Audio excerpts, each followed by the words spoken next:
Welcome to SRG sports official. आज आपल्याबरोबर आहेत Sheetal Bhor, captain of Kopar Khairne team. Madam तुमच्या टीमचं नाव सांगा जस्ट मला एकदा परत. राफा नाईक विद्यालय महिला खो खो संघ. अच्छा, कोपर खैरने. हां, कोपर खैरने. मला एक सांगा तुमची रेग्युलर प्रॅक्टिस कुठे तिकडेच होते, स्कूलमध्येच होते तुमच्या? आज जी मॅच झाली त्याबद्दल जरा सांगा. आता जस्ट सेमीफायनल यांची टीम जी आहे ती क्वालिफाय झाली आणि थोड्या वेळामध्येच त्यांची फायनल्स होणार आहे. तर latest talk about the match. काय महत्त्वाचं हे काय होता, मुद्दा काय होता, की कुठे टर्निंग पॉईंट होता तुमच्या, की सुरुवातीपासूनच तुम्ही डॉमिनेट करत होता? हां, सुरुवातीपासूनच आम्ही डॉमिनेट करत होतो. सगळ्यात चांगली गोष्ट आमच्या टीममध्ये ही झाली की आमच्या ज्या ज्युनियर मुली होत्या त्या खूप कॉन्फिडंटली खेळल्या. त्या कॉन्फिडंटली खेळल्यामुळे आमच्या ज्या म्हणजे जी आम्ही विकेट्स ज्या मारल्या त्या जास्त विकेट्स मारल्या. त्याच्यामुळे जो लहान मुलींनी जो पेशन्सनी जो अटॅक केला आणि विचार करून जो अटॅक केला त्याच्यामुळे आम्ही जास्त स्कोर करू शकतो. आता तुम्ही किती वर्षापासून खो खो खेळता? मी आत्ता 4थी पासून खेळते. तर अराउंड 17-18 वर्ष झाली. आज तुम्ही ह्या यंग मुलींना गाईड केलं, कारण तुम्ही स्वतः पण खेळत होता, तुम्ही कॅप्टन आहात टीमच्या. तर किती आनंद मिळतो, किती एन्जॉयबल आहे ह्या सगळ्या यंग टॅलेंटना जेव्हा तुम्ही त्यांच्याबरोबर खेळता? खरं तर खूप आनंद म्हणजे वाटतो, कारण आम्ही जेव्हा खेळत होतो तेव्हा आम्ही जेव्हा आमची टीम चालू झाली तेव्हा आम्ही सगळ्या एका वयाच्या मुली होतो. त्यामुळे आमच्यावर सिनियर खेळणारं कोण नव्हतं.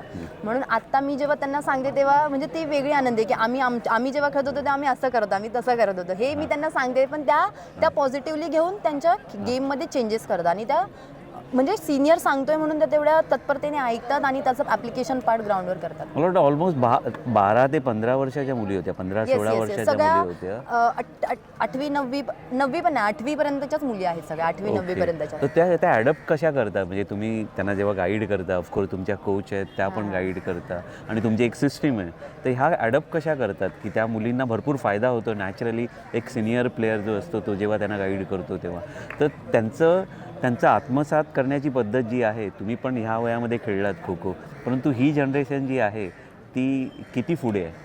खूप पुढे ही जनरेशन, खूप पुढे. कारण आम्ही जेव्हा खेळत होतो तेव्हा एवढ्या नंबर ऑफ मॅचेस होत नव्हत्या आणि कोविडमध्ये जो गॅप झाला तेव्हा खूप गॅप पडला, तर आम्हाला एवढ्या मॅचेस खेळायला मिळाल्या नाही. त्याच्या अगोदर भरपूर मॅचेस झाल्या पण कोविडमध्ये भरपूर. पण आता ह्या मुलींना अजून जास्त मॅचेस खेळायला मिळतात. म्हणजे ॲट द एज ऑफ 8 आणि 9 स्टँडर्डला त्या ओपनच्या मॅचेस खेळतात, तर नंबर ऑफ टुर्नामेंट्स जास्त होत आहेत. तर त्याचा फायदा त्यांना नक्कीच होईल जेव्हा ते ओपनला जेव्हा जाऊन खेळतील. आज त्या अंडर 14, 17 किंवा 18मध्ये खेळतात. जेव्हा त्या ओपनला घेतात तेव्हा तो हा एक्सपिरियन्स त्यांना कामी येणार आहे. त्याच्यामुळे अशा भरपूर स्पर्धा झाल्या की त्यांचा गेमचा ग्राफ वरती जात राहील. ओके. आता तुमचा 9 मिनिट्सचा एक गेम एक सेशन, एक इनिंग 9 मिनिट्स 18 मिनिट्सची असते आणि naturally second inning again 18 minutes 9 बरोबर. पण मला वाटतं तुम्ही फर्स्ट इनिंगमध्येच एवढा लीड तुमचा होता की तुम्हाला सेकंड इनिंग खेळायची गरज नाही लागली. त्यामुळे नॅचरली तुमचे 18 मिनिट्स जे आहेत तो जो म्हणजे काय ते वाचले तुमचे, त्यामुळे ते फायनलला तुम्हाला वाटतं तुम्हाला ते ॲडव्हान्टेज येईल. कारण का इकडे पण ही जी सेमीफायनल चालू होती तेव्हा मला वाटतं की एक खेळाडू अगर त्यांनी जर बाद केला असता तर मला वाटतं ते पण एक इनिंगवर आले असते. तर फायनलला तुम्ही फायनल कोणत्या प्रकारे बघता की तुम्ही आता ॲडव्हान्टेजमध्ये आहात याचा अर्थ फायनल्समध्ये?